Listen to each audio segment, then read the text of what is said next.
अगर आए ही हो ना यहाँ पे ब्रज में, तो जितना मंदिरों का दर्शन कर रहे हो उतना ही कोशिश करो यहाँ ब्रज के संतों का दर्शन करो, महात्माओं का दर्शन करो। क्योंकि धाम आए और संत न मिले तो धाम आकर के भी संत की महिमा, धाम की महिमा समझ नहीं पा। तो संतों से जरूर मिलो। और संतों से मिलने का मतलब आज कल वाला मिलना नहीं, फोटो खिंचवाना बस, वो मिलना नहीं बोल रहे हम। किसी से मिला और आप कहो अरे हम फलाने से मिल के आए, तो सीधा प्रूफ मांगेगा, फोटो खिंचाया। आजकल तो मिलना यही हो गया। नहीं, संत से मिलने का मतलब जानते हो क्या है? संत से मिलने का मतलब है जब तक उनसे मिलके आपका कोई संशय, कोई कंफ्यूजन, कोई प्रश्न दूर ना हो तो मिलना है ही नहीं। केवल फोटो खिंचाना मिलन थोड़ी होता है, संशय दूर हो, वो असल संत का मिलना होता। हा हा ही करना संत से मिलना नहीं है, माफ करना। वहां हम मिलाए, हमने देख करके हमने ये कर लिया, हमने वो कर लिया, नहीं। तो इसलिए संतों को ढूंढो, संतों का दर्शन करो। नहीं अब आप कहोगे जी पता बता दो, पता तो हम बता देंगे दो चारों का आपको, पर असल दर्शन ये है कि रास्ते में आते जाते कोई महापुरुष जिसके गले में तुलसी माला हो, माथे पे चंदन हो, हाथ में हरि नाम हो, फटा सा वस्त्र धारण किया हो, उनका दर्शन कर लेने से, उनको देखने मात्र भर से, उनकी एक नजर भर हम पर पड़ जाने से, कृपा की दृष्टि हम पर एक बार पड़ जाने से, भैया इस धाम में तो ऐसे सेकंडों में जीवन बदलते देखा है हमने। लोगों का एक क्षण में जीवन बदलते देखा है, एक क्षण में ऐसा रंग चढ़ते देखा है कि कोई महापुरुष कृपा भर की दृष्टि से देख ले। इस धाम में जो आए ना, वो अपने बल से कभी कुछ ना पा सके। उन्होंने जब भी आया तो महापुरुषों के, आचार्यों के शरणागत होकर के चरणों में निवेदन किया और उस महापुरुष ने ऊपर अप्रोच डायरेक्ट पहुंचाई अपनी। हे किशोरी जी, ये आया है कोई बेचारा ना समझ नादान, इस पर कृपा कर दो अपनी, इस पर अपना आशीर्वाद।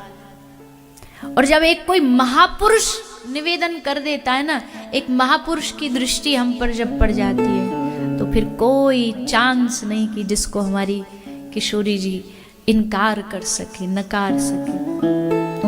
और ये ब्रज धाम तो हम कहते हैं ये ब्रज संतों के लिए ही बना है, रसिकों के लिए ही बना है, और यहाँ दूसरा कोई साधन है ही नहीं, ये सिर्फ संतों के लिए बना है।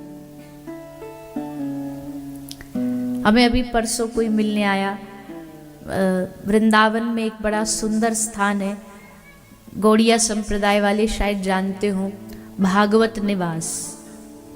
बहुत कम लोग उसको जानते हैं, लोग दर्शन भी जाते नहीं हैं, पर वहाँ गौड़िया के सब साधु रहते हैं, संत रहते हैं, भागवत निवास। तो कोई वहाँ का एक हमसे वैष्णव मिलने आया, तो उसने आकर के हमको बोला, दिवाली का समय था, उसने आके हमको बोला कि भागवत निवास में एक बाबा जी रहते, बड़े भजनानंदी साधु है।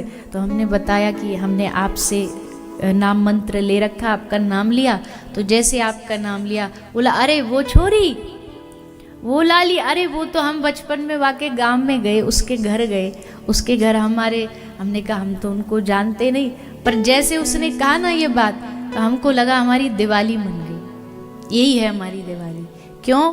क्योंकि कोई भजनानंदी साधु के आप स्मरण में भी आ जाते हो ना, आप उनकी याद में भी आ जाते हो, तो समझना यहाँ बैठा साधु याद नहीं कर रहा, आपको बैठे खुद ठाकुर जी याद कर रहे हैं। दुनिया की याद में आके क्या मिलेगा? किसी बड़े बिजनेसमैन ने कह दिया अरे उनके नाम से नाम लेके हम उनको बहुत मानते हैं, बड़े चाहते, कोई लाभ नहीं है उसका। संसार में 2-4 रुपया दे देगा, 2-4 आपके लिए इज्जत बढ़ जाएगी, उसके साथ फोटो आ जाएगा नामी ग्रामी आदमी के साथ, पर कल्याण नहीं होगा। कल्याण तभी होगा जब कोई ऐसा साधन हम कर लें, ऐसा कर्म हम कर लें, जब किसी साधु की याद में हम आ जाए, किसी के संत महापुरुष के स्मरण में हम आ जाए। बैठा बैठा कभी सालों में कभी एक बार उनके मन में हमारा चित्र चेहरा आए हुए, माथे पर ब्रज रज लगाए हुए आएगा तो उसको देख करके एक बार हुए, माथे पर ब्रज रज लगाए हुए आएगा तो उसको देख करके एक बार तो साधु जरूर मुस्कुराएगा। ऐसा हम अपना स्वरूप बना ले, ऐसा हम अपना स्वभाव बना ले, जिससे किसी संत की, साधु की कृपा हो। और जब साधु की कृपा हो गई जिस दिन, हमें स्मरण में है, याद में है। अभी तो थोड़ी व्यस्तता बढ़ गई है जीवन की, पर यह व्यस्तता भी हमको लगता है उन्हीं की दी हुई है।